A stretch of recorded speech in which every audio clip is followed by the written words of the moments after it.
বিশ্বের অন্যতম গুরুত্বপূর্ণ বাণিজ্যিক জলপথ হরমুজ প্রণালী ব্যবহারের জন্য ইরানের আরোপিত টোল দিতে অস্বীকৃতি জানিয়েছে মধ্যপ্রাচ্যের ৬টি উপসাগরীয় দেশ। মঙ্গলবার সৌদি আরবের জেদ্দায় অনুষ্ঠিত গালফ কোঅপারেশন কাউন্সিল জিসিসির এক বৈঠকে এই সিদ্ধান্ত নেওয়া হয়।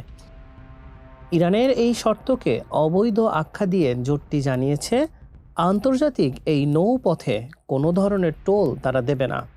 তুর্কি সংবাদ মাধ্যম আনাদুলো এজেন্সি এ তথ্য জানায়। পারস্য উপসাগর ও আরব সাগরের সংযোগ স্থলে অবস্থিত হরমুজ প্রণালী বিশ্বের মোট জ্বালানি পরিবহনের প্রায় 20% বা 1/5 হয় এই 167 কিলোমিটার দীর্ঘ জলপথ দিয়ে।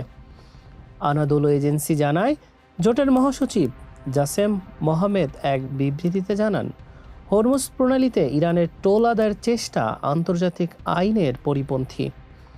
গত 28 ফেব্রুয়ারি ইরান, যুক্তরাষ্ট্র ও ইসরায়েলের মধ্যে উত্তেজনার ফলে হরমুজ প্রণালী দিয়ে জাহাজ চলাচল বন্ধ করে দেয় তেহরান।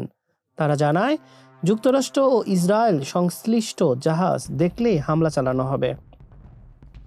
এর কিছুদিন পর ইরান নতুন শর্ত দিয়ে জানায়, বাণিজ্যিক জাহাজ চলাচল করতে পারবে, তবে এজন্য তাদের অনুমতি নিতে হবে এবং প্রতি ব্যারেল তেলের জন্য $1 হারে টোল দিতে হবে।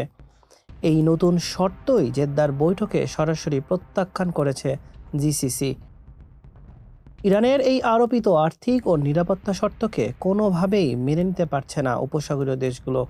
বিশেষজ্ঞরা বলছেন, ইরানের টোল আদায়ের ঘোষণা এবং জিসিসির সরাসরি প্রত্যাখ্যান উভয় পক্ষের মধ্যে নতুন করে উত্তেজনা সৃষ্টি করতে পারে। এর ফলে বিশ্ববাজারে জ্বালানি তেলের সরবরাহ এবং দামের উপরে বড় ধরনের প্রভাব পড়ার আশঙ্কা করা হচ্ছে। হাসান শাহরিয়ার, মানবকণ্ঠ।